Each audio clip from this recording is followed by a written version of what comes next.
WebTv, tu conexión con la web.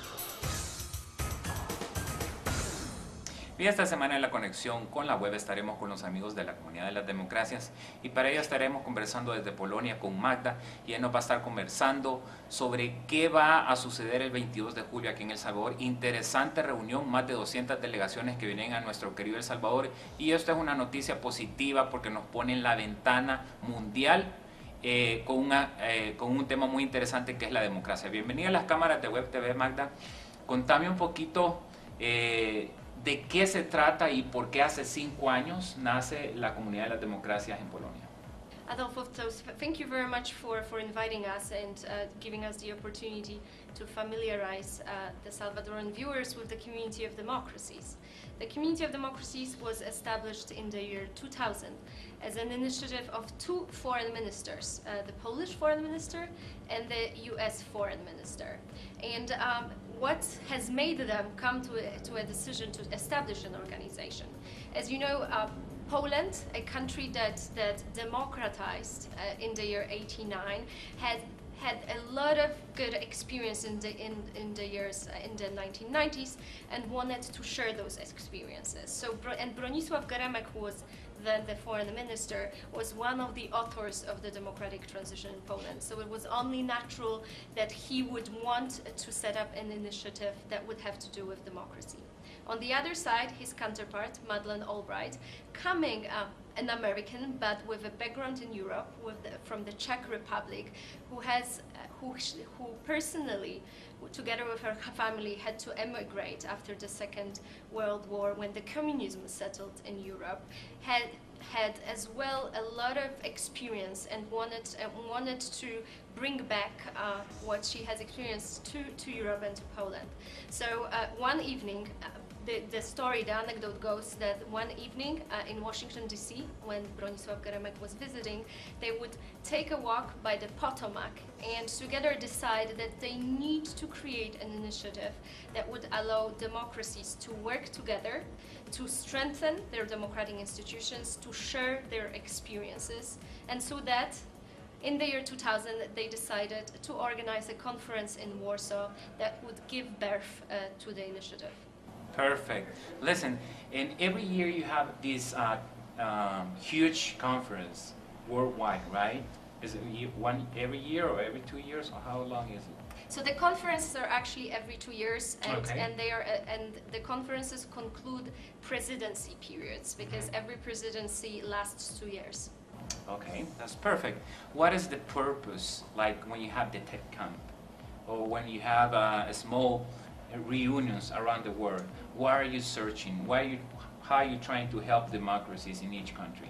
Okay, that's a great question because the Community of Democracies does a number of different projects at different levels, and one of the areas that we work on is the technical assistance. So so in a sense, and thanks for mentioning the tech camps, we are helping civil society to improve their ability to deliver to their own people and to interact with governments. So the tech camps are one of our premium projects that we are actually partnering with the State Department on delivering. That is to increase the digital literacy of the non-government organizations. That's quite a diplomatic word, but what it means in practice is that we are inviting people working in civil society organizations for a 2-day training where we are teaching them, we're helping them learn how to use technology in order to advance their cause, to facilitate their work. We are showing them how to use Facebook more effectively, how to use Twitter more effectively, what are the different softwares that they could use in order to build up their websites, to communicate better with the people that they are working for. Okay. Is the whole thing about the Community of Democracies like a tool for every government to more or less try to have a guide how to do things? Because at least in Latin America, there's very few democracy, you know. Even though here in El Salvador, we're always fighting and selling. Wait!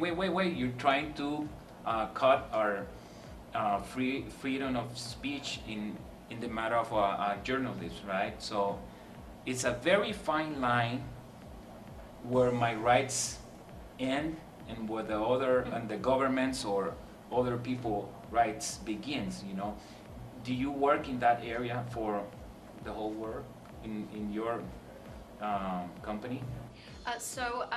When it comes to government, government delivering to their own people and the nations working with their governments. Right.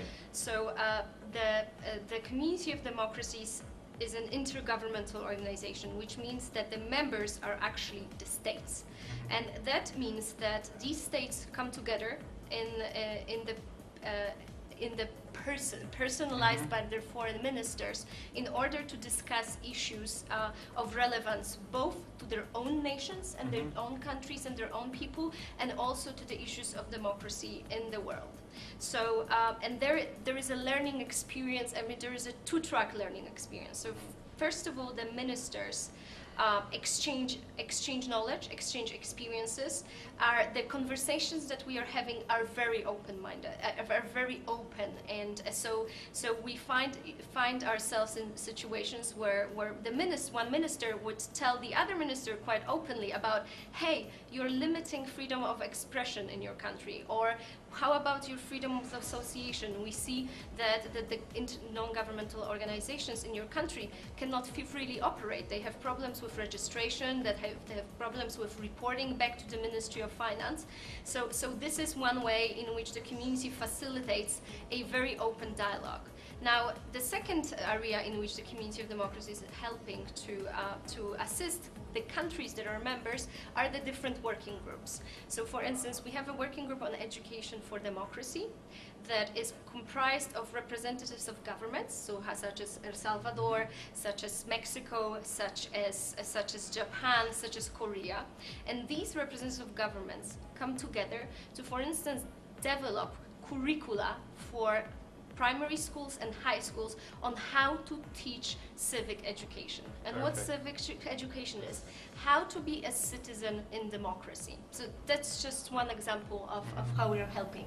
Great, great. Okay, let's end this conversation. What's going on in the 22nd here in El Salvador on July?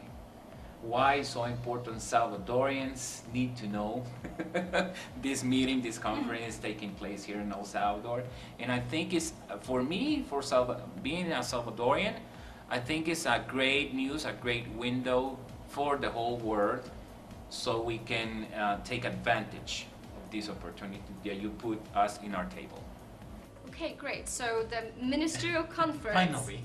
the ministerial conference that is going to take place in between 22nd and 24th is an immense opportunity for Salvador, because first of all, the Salvador has the ability to demonstrate to the entire world, both governments, civil society, parliamentarians, private sector, what type of development, what type of progress you have made since the peace accords in the 1990s. So we call it extrapolation of local experiences. So you are able to demonstrate how the political party has matured since the negotiation of peace accords, and actually something that back then was revolutionary in a sense that the former guerrilla gets recognized in the peace accords, and not only gets recognized but already gets a political mandate. That was something revolutionary. Only after your